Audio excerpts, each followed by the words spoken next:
Ya, PSSI dikabarkan sepakat dengan John Herman. Lalu, apakah Herman adalah sosok yang tepat untuk melatih skuad Garuda? Kita akan bahas bersama dengan analis sepak bola, Firzi Idris. Selamat malam, Firzi.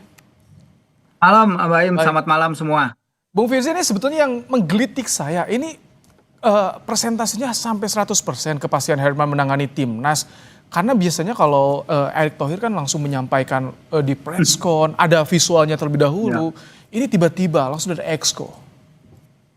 Enggak, ini jadi masih tahapan ya, Mas Baim, bahwa ini belum 100% karena yang telah disetujui adalah di rapat Exco. Rapat Exco PSSI menyetujui dari dua nama kandidat yang diyakini adalah Herman dan juga Giovanni van Bronckhorst, yang dipilih adalah Herman. Pertimbangannya pasti banyak, tapi salah satu yang saya tahu pasti adalah pertimbangan gaji yang harus dibayarkan kepada kedua sosok ya. Karena untuk membujuk Giovanni van Bronckhorst tidak mudah, dia sedang ada pekerjaan di Liverpool juga, sementara Herman relatively available gitu. Dan seperti kata Iksan tadi, dia terbuka dengan tantangan melatih di suatu area dunia yang belum pernah dia coba ya. Dia di CONCACAF udah, dia menghabiskan waktu di Brazil udah, dia melatih di Inggris sudah, dan tentu saja di Kanada yang kita paling terkenal, dan di New Zealand ya, Selandia Baru. Jadi memang ini masih tahapan karena kedua kubu harus menegosiasikan gaji dulu ya, penawaran gaji, penawaran kontrak, baru tanda tangan kontrak, baru kemudian diumumkan. Nah, ini kita akan tunggu tahapannya, tapi sekarang udah mendekati Natal bagi orang-orang Inggris sana. Jadi kayaknya memang timelinenya seperti yang diketahui, kemungkinan besar bisa jadi minggu kedua Januari, seperti ketika berita mengenai Patrick Kluivert pertama diresmikan oleh PSSI ya, seperti itu, Bay. Tapi kalau misalkan bicara soal rekam jejak ini, cocok tidak Ya. untuk menangani timnas Indonesia? Secara strategi atau permainan lah yang ditawarkan oleh Herman sendiri. Ya. Ya, secara strategi permainan sih salah satu formasi yang jadi andalan Herman kan bermain 3 back ya, baik itu 3-4-2-1 atau 3-4-3.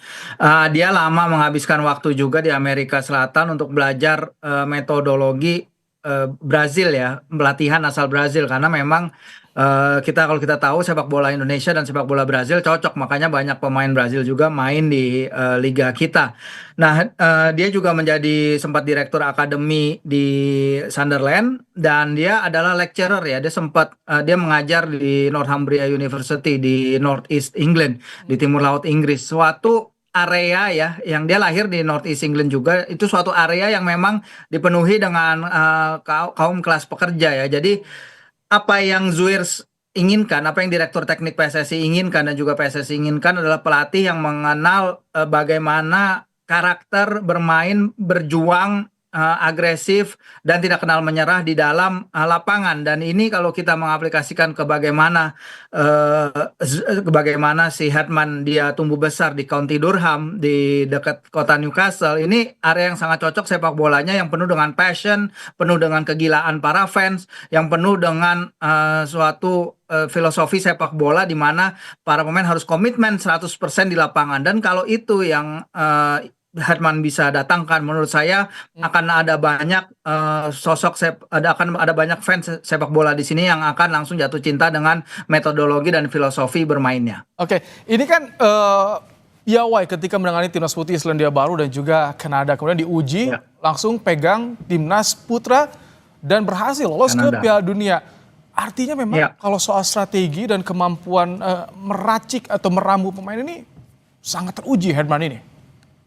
Iya, teruji karena emang di Selandia Baru dan juga di Kanada dia terlibat aktif ya dalam pengembangan struktur sepak bola nasional mereka. Ini sesuatu yang memang sebenarnya lagi sangat dibutuhkan Indonesia sekarang ini, baik filosofi of play atau fondasi permainan, karena kita punya beberapa pelatih ya yang menangani timnas, termasuk juga Indra Syafri kemarin di SEA Games. Sejauh ini mereka masing-masing punya gaya bermain sendiri-sendiri. Patrick Kluivert gaya bermainnya berbeda sekali dengan Sintayong. Sintayong mungkin gaya bermainnya juga berbeda dengan Indra Syafri di SEA Games. Jadi ada ketidaknyambungan sejauh ini ya, yang harus ditata oleh Zuir sebagai Direktur Teknik PSSI, yang harus tercantum di blueprint dan juga di roadmap sepak bola Indonesia.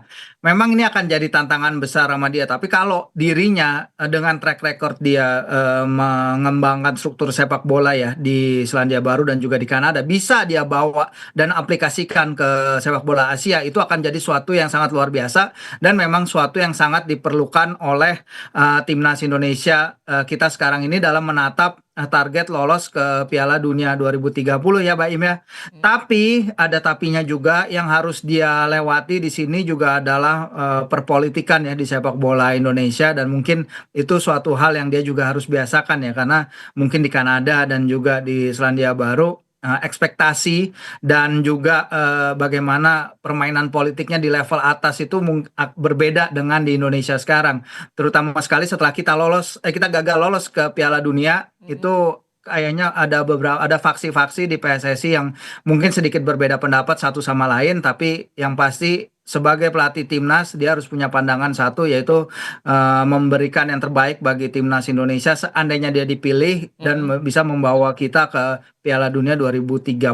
Ini kita menunggu pengumuman resminya apakah betul pekan depan akan diumumkan Herman ini sebagai nakoda dari timnas Indonesia. Menarik untuk ditunggu. Terima kasih untuk analisanya Firzi Idris, analis sepak bola telah bergabung di Kompas Malam hari ini.